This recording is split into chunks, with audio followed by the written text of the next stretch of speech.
Twelve fail তারকা যে কারণে অভিনেত্রী হতে চাননি। বাড়িতে সবাই অদ্যপান্ত পড়ুয়া, তাই অভিনয় জগতে আসতে মেধাকে অনেক কাঠখড় পোড়াতে হয়েছে। তবে শুরুতে তিনি চাননি অভিনয় ক্যারিয়ার হিসেবে নিতে। সম্প্রতি এক সাক্ষাৎকারে টুয়েলভ ফেল অভিনেত্রী মেধা শঙ্কর তার অভিনয়ে আসার গল্প বলেছেন। বিধু বিনোদ চোপড়া পরিচালিত টুয়েলভ ফেল ছবির পর থেকে বিক্রান্ত মেসি ও মেধা শঙ্করকে ঘিরে সবার কৌতূহল তুঙ্গে। মুম্বাইয়ের মেয়ে হলেও মেধার বেড়ে ওঠা দিল্লিতে। তবে অভিনয়ের টানে আবার মুম্বাইয়ে ফিরে এসেছিলেন তিনি।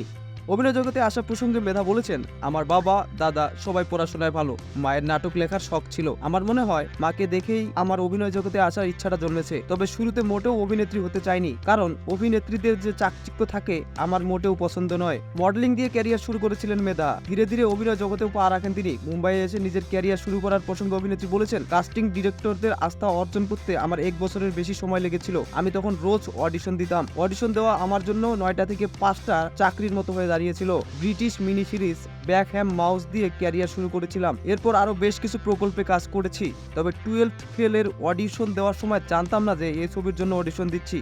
পরে জানতে পারি চরিত্রটি বাস্তব থেকে অনুপ্রাণিত হয়ে তৈরি করা হয়েছে। বিক্রান্তের মতো তুখোর অভিনেতার সঙ্গে কাজ করার প্রসঙ্গে মেধা বলেছেন, সেটে আমাদের মধ্যে ভালো বন্ধুত্ব হয়ে গিয়েছিল, আর বিক্রান্ত আমাকে ভীষণভাবে সহায়তা করেছে। সেটে ওর দিকে সবাই নজর থাকতো, সে অত্যন্ত সহানুভূতিশীল। আমি যদি কোনো কারণে উৎকণ্ঠায় থাকতাম, বিক্রান্ত ঠিক তা বুঝতে পারতো। ও আমার চিন্তা দূর করার চেষ্টা করতো। টুয়েলভ ফেল ছবিটি বড় পর্দার পর ওটিটিতে মুক্তির পরও ইতিবাচক প্রতিক্রিয়া পেয়েছে। যারা হলে দেখতে পারেননি তারা সিনেমাটির প্রশংসা করে সামাজিক মাধ্যমে লেখালেখি করেছেন। এই ছবির প্রসঙ্গে মেধা বলেছেন, টুয়েলভ ফেলের পর আমার জীবনটাই বদলে গেছে। বিধু বিনোদ স্যার আমাকে যেভাবে পর্দায় তুলে ধরেছেন সেজন্য আমি তার কাছে কৃতজ্ঞ। আমরা জানতাম ছবিটি দর্শক পছন্দ করবে, তবে আমাদের এই ছবি প্রেক্ষাগৃহে ও ওটিটিতে এভাবে যে ঝড় তুলবে তা আমরা আগে বুঝতে পারিনি। আমি সিনেমা জগতের অনেকের কাছ থেকে অভিনন্দন বার্তা পেয়েছি।